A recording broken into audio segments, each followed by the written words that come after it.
bertemu kembali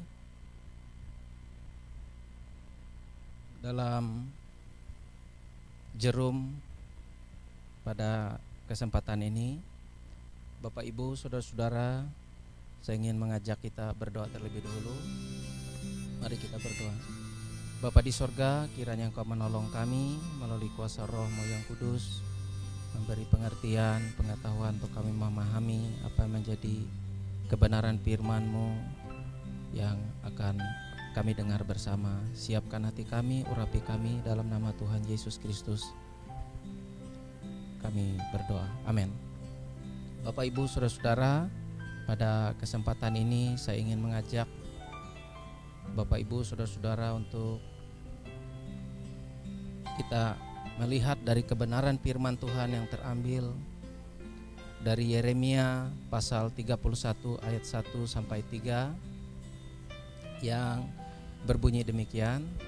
Pada waktu itu demikianlah firman Tuhan, aku akan menjadi Allah segala kaum Israel dan mereka akan menjadi umatku. Beginilah firman Tuhan, ia mendapat kasih karunia di padang gurun, yaitu bangsa yang terluput dari pedang itu. Israel berjalan mencari istirahat bagi dirinya. Ayat yang ketiga, dari jauh Tuhan menampakkan diri kepadanya. Aku mengasihi engkau dengan kasih yang kekal. Sebab itu aku melanjutkan kasih setiaku kepadamu. Sampai di situ Bapak Ibu menjadi dasar untuk saya mengajak Bapak Ibu saudara-saudara merenungkan betapa bersyukurnya kita bahwa Tuhan menemukan kita, mendapatkan kita, dan Dia ingin mengasihi kita dengan kasih yang kekal. Itu sebabnya saya memberi judul kebenaran firman Tuhan atau tema yang akan saya sampaikan pada kesempatan ini, yaitu persahabatan yang kekal. Sebagai respon kita atas kasih yang daripada Tuhan, yaitu kasih yang kekal yang ingin diberikan kepada kita, kasih setianya kepada umatnya. Bapak Ibu saudara-saudara, saya ingin mengajak supaya kita mengerti tentang tema yang akan saya sampaikan, yaitu persahabatan yang kekal. Dalam bahasa Indonesia, sahabat itu artinya kawan atau teman. Kemudian persahabatan itu artinya hubungan selaku sahabat atau hubungan sebagai teman atau kawan. Itu arti kata sahabat atau persahabatan. Kekal artinya dalam bahasa Indonesia itu tidak berubah, tidak bergeser, tetap untuk selama-lamanya. Jadi kasih Tuhan yang kekal harus direspon dengan persahabatan yang kekal. Ya. Sebab kasihnya yang kekal itu yang tidak pernah berubah, tidak pernah bergeser, dan tetap untuk selama-lamanya. Bapak Ibu saudara-saudara, begitu juga persahabatan yang kekal. Sebagai respon kita, maka kita juga tidak boleh berubah, tidak bergeser, dan tetap untuk selama-lamanya juga kita membangun persahabatan, ya, kepada Dia yang mengasihi kita dengan kasih yang kekal, dan Dia yang telah memulai dan akan terus melanjutkan dalam kasih setianya sampai kepada kekekalan, ya. Dan poin yang ingin saya tekankan kepada Bapak Ibu saudara-saudara adalah bagaimana cara membangun atau jalan untuk membangun persahabatan yang kekal, ya. Pertama, Bapak Ibu, kita harus mencari dan menemukan pribadi yang baik dan setia. Ya. Ada dua pribadi ya, yang berkata di dalam Alkitab. Pertama pribadi Daud di dalam Perjanjian Lama, dan contoh yang kedua yang saya ambil ungkapan dari Rasul Paulus, ya. Apabila pertama di dalam Perjanjian Lama, Raja Daud berkata di dalam Mazmur 16 ayat yang kedua, yang berbunyi demikian, "Aku berkata kepada Tuhan, Engkaulah Tuhanku, tidak ada yang baik bagiku selain Engkau." Di dalam Mazmur 16, ya, ayat yang kedua tadi kita mendengar bagaimana pengakuan Daud, ya, bahwa hanya Tuhan satu-satunya yang baik bagi dirinya dalam hidupnya.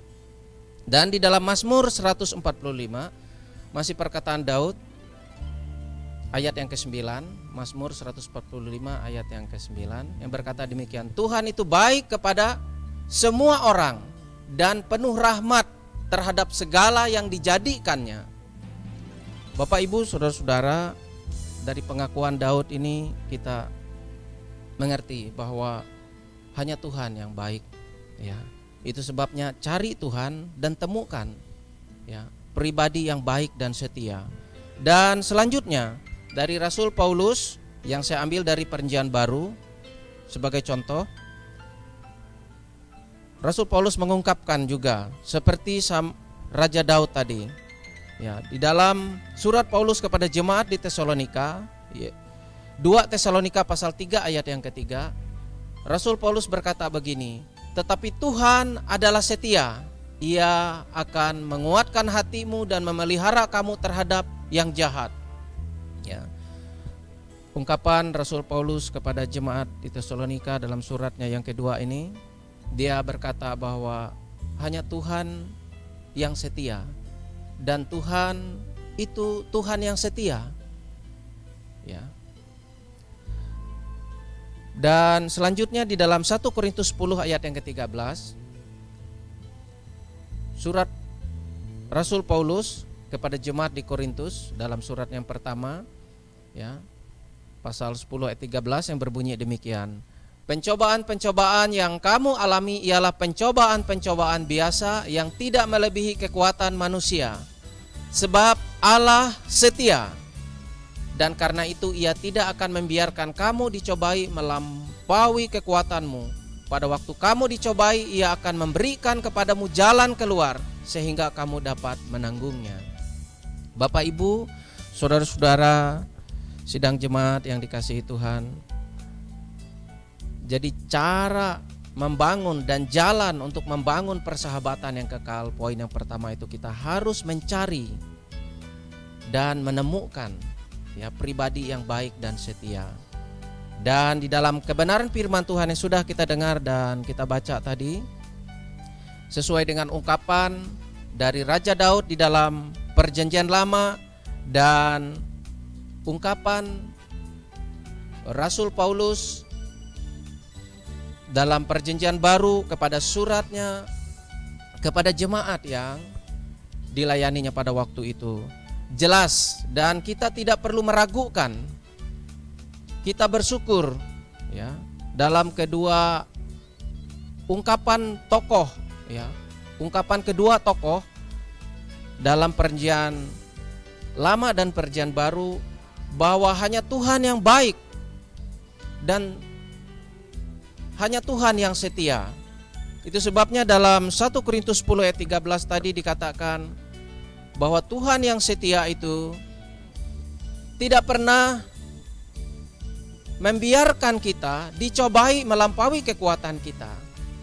Bahkan ditegaskan oleh Rasul Paulus, pada waktu kita dicobai, ya, Ia akan memberikan kepada kita jalan keluar sehingga kita dapat menanggungnya. Jadi kita bersyukur apabila kita mencari Tuhan dan menemukan pribadi Tuhan yang baik dan setia kepada umatnya, kepada anaknya, kepada milik kepunyaannya.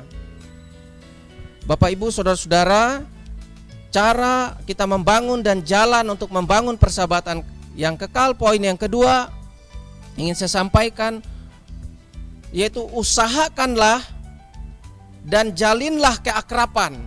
Ya. Apabila Bapak Ibu sudah mencari kemudian menemukan pribadi yang baik dan setia tadi, maka selanjutnya adalah usahakan untuk kita menjalin, membangun keakraban dengan dia yang baik dan setia tadi. Ya. Keakraban dalam bahasa Indonesia itu Bapak Ibu artinya dekat atau erat.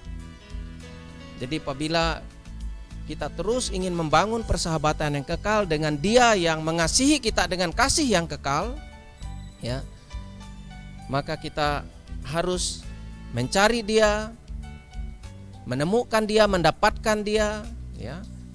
Dan langkah selanjutnya kita harus usahakan untuk terus menjalin keakraban, ya, atau kedekatan, menjalin kedekatan, membangun keeratan dengan dia.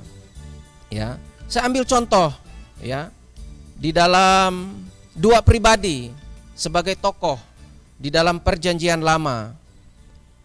Saya ingin mengajak Bapak Ibu saudara-saudara untuk membaca dan bisa mendengar karena saya akan membacakannya.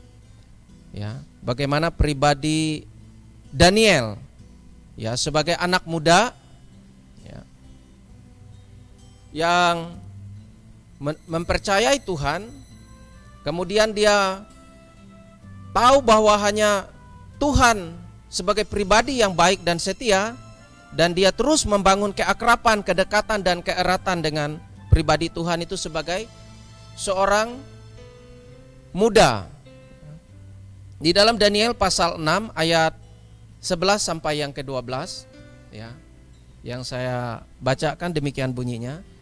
Demi didengar Daniel bahwa surat perintah itu telah dibuat, pergilah ia ke rumahnya. Dalam kamar atasnya ada tingkap-tingkap yang terbuka ke arah Yerusalem. 3 kali sehari ia berlutut, berdoa serta memuji Allahnya seperti yang biasa dilakukannya. Lalu orang-orang itu bergegas-gegas masuk dan mendapati Daniel sedang berdoa dan bermohon kepada Allahnya. Jelas Bapak Ibu, bagaimana seorang anak muda mengandalkan Tuhan. Ketika ia mencari Tuhan, kemudian dia membangun keakraban, membangun persekutuan, hubungan dekat sehingga dia erat dengan Tuhan. Pada waktu ada masalah persoalan di zamannya, ya, dan dia tahu segala konsekuensi, resiko yang akan dia terima ketika dia sungguh-sungguh untuk hidup dekat dengan Tuhan. Ya, karena ada peraturan pada waktu itu yang melarang seluruh orang yang diam di negeri itu untuk mencari Tuhan selain yang ditentukan oleh raja. Ya. Dan Daniel secara pribadi berusaha untuk membangun dan mencari jalan serta cara bagaimana ada persahabatan, ya, kepada Tuhan satu-satunya yang telah dia tahu, telah dia dengar dan diajarkan kepadanya oleh nenek moyangnya, bahwa ada pribadi Tuhan yang memiliki kasih yang kekal dan memiliki kasih setia yang tidak pernah berubah, ya, kepada umatnya. Tuhan itulah yang Daniel sembah. Sehingga Bapak Ibu saudara-saudara, dalam Daniel pasal 6 ayat 11 sampai 12 ini, Daniel kemudian membangun keakraban, kedekatan dan keeratan sampai akhirnya ada resiko yang harus dia terima. Dan pada akhirnya Bapak Ibu, dalam cerita itu rencana Tuhan yang tidak pernah gagal, ya, walaupun Tuhan, manusia merancangkan yang jahat, tapi Tuhan meluputkan dan membebaskan Daniel, ya. Bapak Ibu, saudara-saudara, kita bersyukur bagaimana contoh-contoh yang lengkap dan jelas di dalam Alkitab Ya. Bahkan contoh berikutnya yang saya ambil dari seorang ibu rumah tangga, dari seorang ibu yang dalam pergumulan pribadi, bahkan dalam keluarganya, ya. Kita akan baca dan lihat di dalam 1 Samuel pasal 1 ayat 9 sampai yang ke-10. Yang berbunyi demikian, pada suatu kali setelah mereka habis makan dan minum di Shilo, berdirilah Hana sedang Imam Eli duduk di kursi dekat tiang pintu bait suci Tuhan. Ayat yang ke-10. Dan dengan hati pedih ia berdoa kepada Tuhan sambil menangis terseduh-seduh.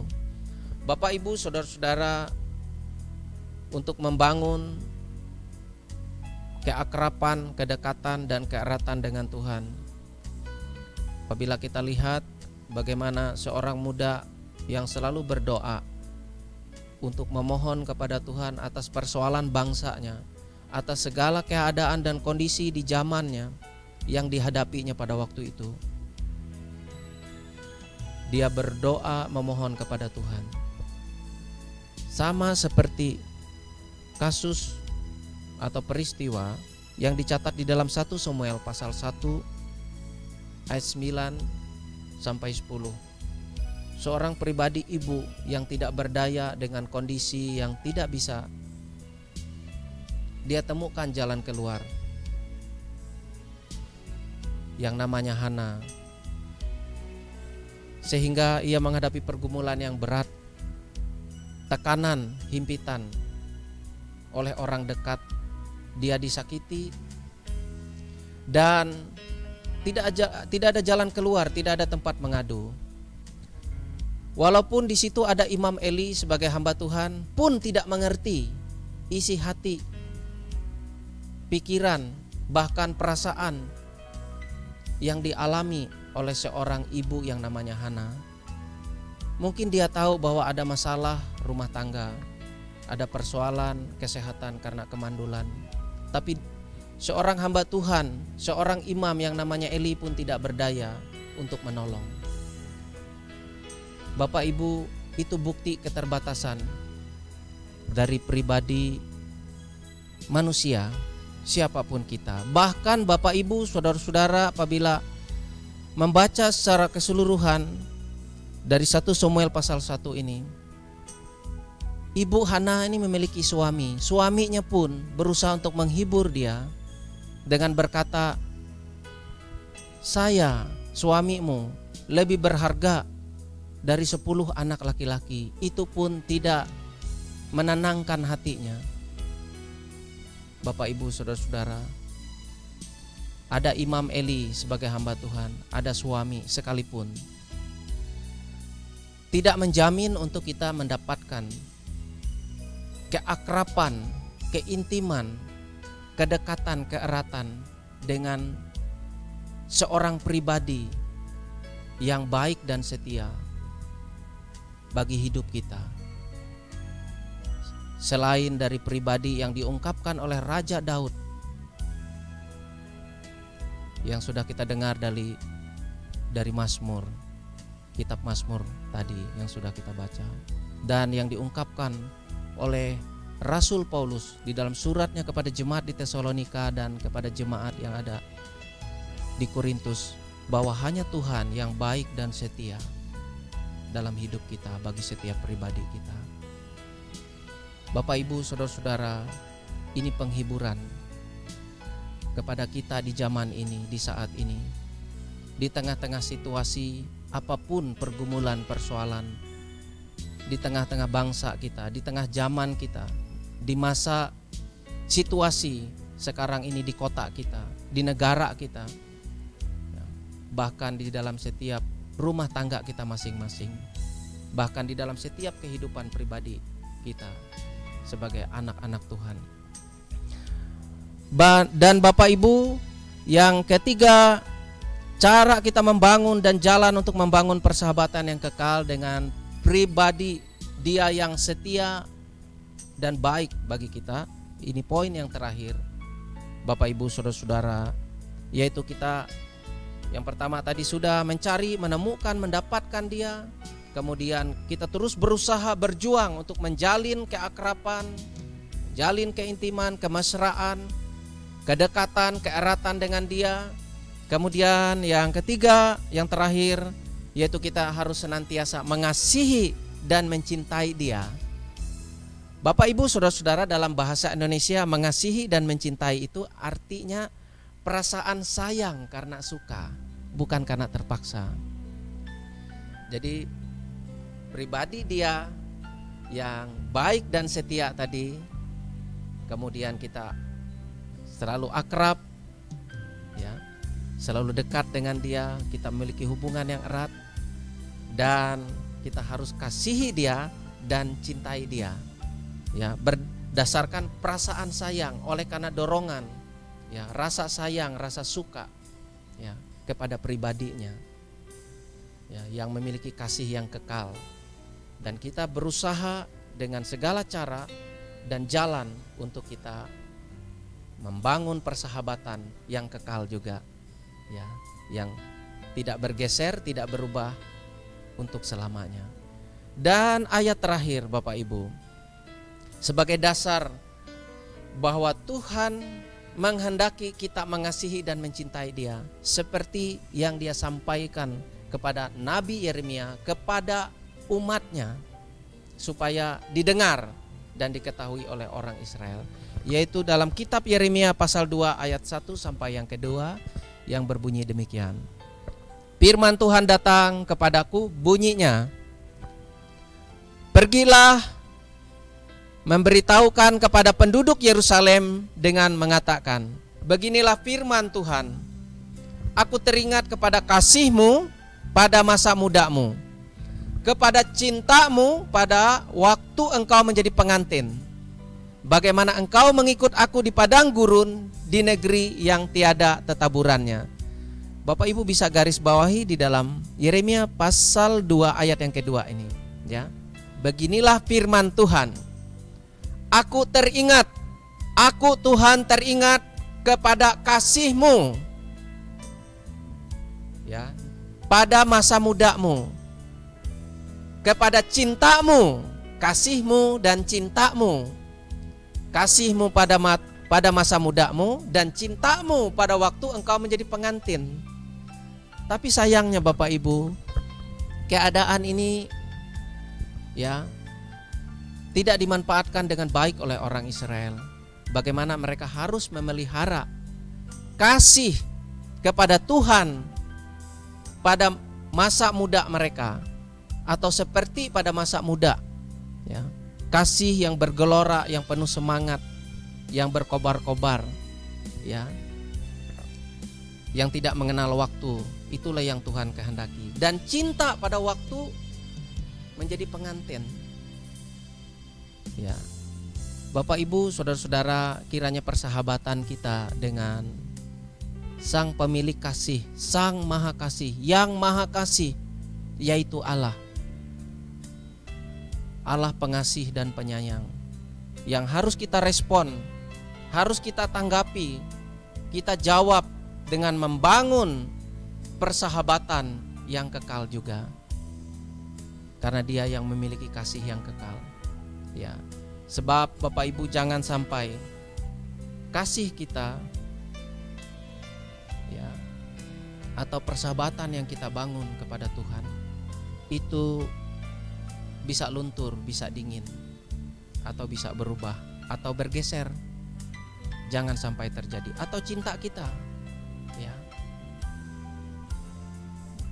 cinta, kasih dan cinta kita jangan hanya pada waktu di awal, tapi kiranya dari awal sampai akhir harus terus berlanjut, seperti kasih setianya yang kekal.